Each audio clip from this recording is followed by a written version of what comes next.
কতটা লক্ষ্মী বউ জানি না, কিন্তু লক্ষ্মী বউয়ের মতো টাকা জমানোর চেষ্টা করি। খাসির মাংস হয়েছিল, ঘরদোর পরিষ্কার করেছি, ঠাকুরকে এই ঘর থেকে ওইখানে নিয়ে গেছি, ঘরদোরকে নিট অ্যান্ড ক্লিনভাবে পরিষ্কার করেছি।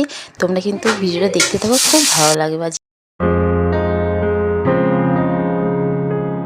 Hello friend, good morning. তোমার সবাই কেমন আছো? আশা করছি তোমার সবাই বেশ ভালো আছো। ভাবছো তো যে সকাল সকাল কোনো টাকা দেখাচ্ছি। আসলে আমার 500 টাকা জমে গেছে, ব্যাংকে ফেলবো, সেই জন্য।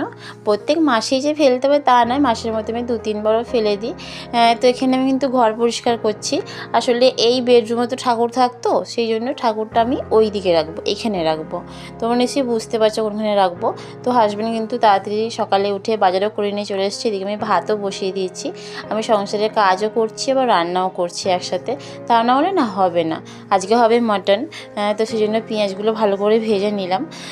আর মটনটা কিন্তু ভালো করে জমিয়ে করতে হবে। আর রবিবার, এটা হচ্ছে রবিবারের দিন ছিল। রবিবার মানেই হচ্ছে মটন, আর মটন মানেই হচ্ছে একদম জমিয়ে বানাতে হবে। তার কারণ মটন আমরা সবাই খেতে খুবই ভালোবাসি, আর মটনটা কিন্তু খুব টেস্টিও হয়েছিল। তবে একটা কথা বলে দিই, আমার হাজব্যান্ড কিন্তু আমার হাতের মটন ছাড়া কারোর হাতের মটন খায় না। সবার হাতে চিকেনটা খায়, কিন্তু মটনটা খায় না। আর এইদিকে দেখো আমার কিন্তু ঘর একদম পরিষ্কার হয়ে গেছে, ওই দিকটাও পরিষ্কার করে নিয়েছি। ঠাকুর আমি এদিকে নিয়ে চলেও এসেছি। আর আমি কিন্তু ডাইনিং টেবিলটাও ঘুরিয়ে দিয়েছি। দেখো এখানটা কিন্তু পুরো লুকটাই চেঞ্জ হয়ে গেছে, এত সুন্দর লাগছে। আমার কিন্তু এবার ভালো লাগছে। ফিল্টারটা তলায় নামিয়ে দিয়েছি। আর ডাইনিং টেবিলটা লম্বা ছিল এই দিকে, তো আমি ওটা দেয়াল দিকে করে দিলাম। এতে অনেকটা জায়গা পেয়েছি। তো এই বেডরুমটা কিন্তু অনেকটা বেশ ফাঁকা ফাঁকা লাগছে, অনেকটা জায়গা পেয়েছি। আসলে প্রবলেম হতো, প্রথমে না বুঝতে পারিনি যে কোথায় রাখবো ঠাকুরটা, তাই এখানে রেখে দিয়েছিলাম। আর এইটা কিন্তু ফেলি না, এর মধ্যে না জামা কাপড় চাড়িয়ে রাখা হয়, ভিজে জামা কাপড় রেখে দেওয়া হয়, ওই জন্য ওইটা রেখে দিয়েছি। ওইটা হচ্ছে জুতো রাখার র্যাক ছিল, ওটা ভালো করে ধুয়ে নিয়েছি। আর ছেলেরা সব, আর হাজব্যান্ড ঘুমাচ্ছিল দুপুরবেলা, তো ঘুম থেকে উঠেছে, তো সেই জন্য আর বিছানাটা ভালো করে গুছিয়ে নিলাম। আর সন্ধ্যেবেলা একটু খিদে পাচ্ছিল। হ্যাঁ, চাইলেই পারতাম যে ঘরে কিছু একটা হেলদি খাবার বানিয়ে নিতে, সেরকম হেলদি খাবারই রোজ খেয়ে থাকি। আজকে মনে হলো একটু চপ খাবো, তো সেই জন্য বাবানকে পাঠিয়ে দিলাম চপ আনতে। আমাদের রাস্তার ওপারেই চপ বিক্রি হয়, তো সেই জন্য চপ কিনতে যাচ্ছে।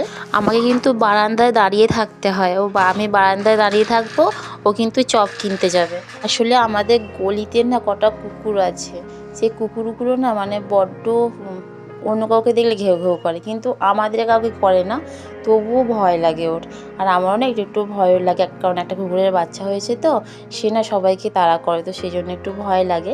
আমি কিন্তু বারান্দায় দাঁড়িয়ে থাকি। ওই যে বাবার কিন্তু আসছে চপ কিনে।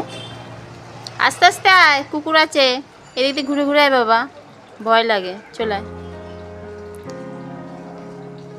কি পেয়েছিস? চপ কটা নিয়ে এসছিস? কত করে? 6 টাকা। আসলে আমরা এখান থেকে চপ খুব কম কিনি।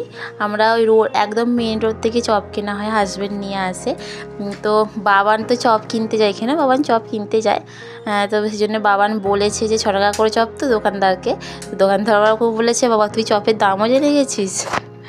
আর বাবান চলে এসে একটু ডান্সও করে নিল। তো আমরা এখন চপ মুড়ি খাবো, বাবান আর আমিই খাবো। 4টে চপ নিয়ে এসছে, 4টে চপই কিন্তু আমরা খেয়ে নিয়েছিলাম। আর হাজব্যান্ডের জন্যও রাখিনি, বাবার মান্টির জন্যও রাখিনি, ওরা খেয়েছিল, ওরা দোকানে টিফিন খেয়ে নিয়েছিল। আর এটা রাখার কি আছে, আবার রাতে তো খাবার বানাবোই, তাই না? বাবানকে আমি মুড়িটা মেখে দিচ্ছি, আর বাবানকে তো এমনি মুড়ি মেখে দিতে হয়, ভাতও মেখে দিতে হয়, রুটিটাও ছিঁড়ে দিতে হতো। বাচ্চা পারে না, নিজে নিজে এখন খাচ্ছে, তবু একটু ভালো।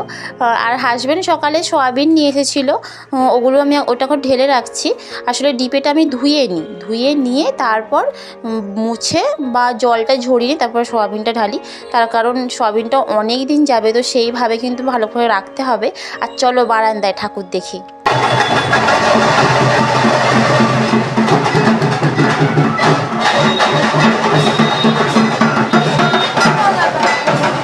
জগদ্ধাত্রী ঠাকুর বিসর্জন হচ্ছিলো, তো তোমাদেরকে একটু দেখালাম। আমার বারান্দা দিয়ে সব ঠাকুর বিসর্জন হয়, দেখা যায়।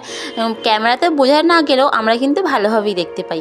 আর যে চলে এসেছে অনেকটা রাত্রিরেই, এখন প্রায় 9টার মতো বেজে গেছে।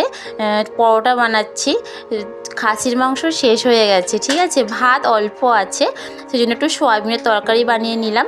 আর হাজব্যান্ড নিয়ে এসেছিল মিষ্টি, সিঙ্গারা, গজা আর লাড্ডু, সবটাই কিন্তু একদম মানে অম্বল হবে, কিন্তু কিছু করার নেই, মাঝে মাঝে খেতেও হয় আর ভালো লাগে খেতে, তাই না?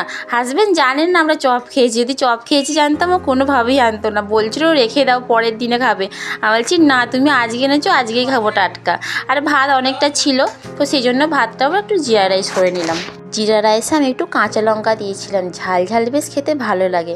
এদিকে আমার রান্না হয়ে গেছে, পরোটা বানালাম, জিরা রাইস করলাম, সয়াবিন আলুর তরকারি, আর সাথে মিষ্টি ছিলই, বেশ ভালো লেগেছে খেতে, একটু অম্বল মতো হয়ে গেছিলো আমার। আর এদিকে আমার পামকিন সিডটা শেষ হয়ে গেছে, তো একটা বের করে নিলাম। আসলে আমি আগের দিন রাত্রিরে pumpkin seed, sunflower seed, oats দুধেতে ভিজিয়ে রেখে দিই পরের দিন স্মুদি খাওয়ার জন্য। আমি হাজব্যান্ড দুজনেই খাই। আমাদের স্মুদিটা হচ্ছে ওয়েট লসের, আর আমার ছেলেরাও স্মুদি খায়, ওদের স্মুদিটা হচ্ছে ওয়েট বাড়ানোর জন্য। দুজনের স্মুদিটা কিন্তু আলাদা, মানে ছেলেদের আর আমাদের স্মুদিটা কিন্তু সম্পূর্ণই আলাদা। আর এদিকে কিন্তু দইটাও পেতে নিলাম, আর দুজনে খাবে বলে দেখো 2 চামচ কিন্তু আমি ওটসও অ্যাড করে দিয়েছিলাম, মানে এই যে পামকিন সিডের সাথে। এটা কিন্তু খুব ভালো, এটা কিন্তু তোমরাও কিন্তু ট্রাই করতে পারো, রোজ সকালে এটা খেতে হবে। তারপর আমি আলমন্ড বাদাম আর আখরোট ভিজিয়ে নিলাম। বন্ধুরা তোমরা প্লিজ সাবস্ক্রাইব করে দাও, লাইক করে দাও।